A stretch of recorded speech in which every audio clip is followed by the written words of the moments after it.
In today's video, I'm going to teach you how to customize Shopify Dawn theme footer. We'll walk through everything inside the theme editor so you can control exactly what appears at the bottom of your store, from menus and sign-up forms to social icons and spacing.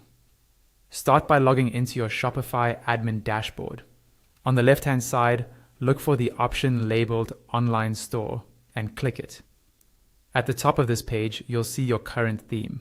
On the right side of that theme, click Customize or Edit Theme, depending on what you see. This opens the theme editor, where you can visually edit your storefront.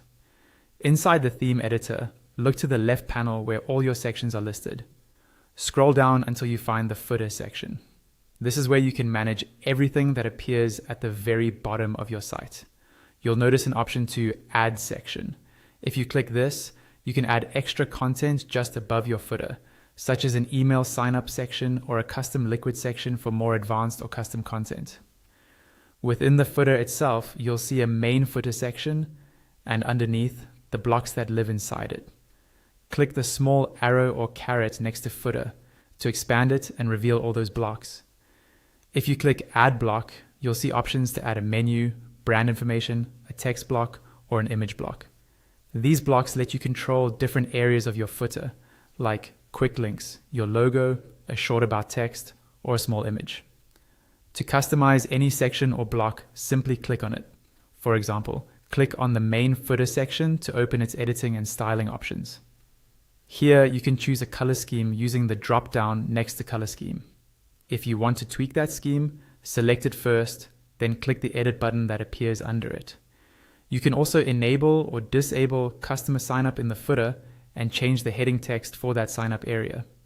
Under the utilities settings, you'll see toggles for features like follow on shop, social media icons, country or region selector, language selector, payment method icons, and policy links.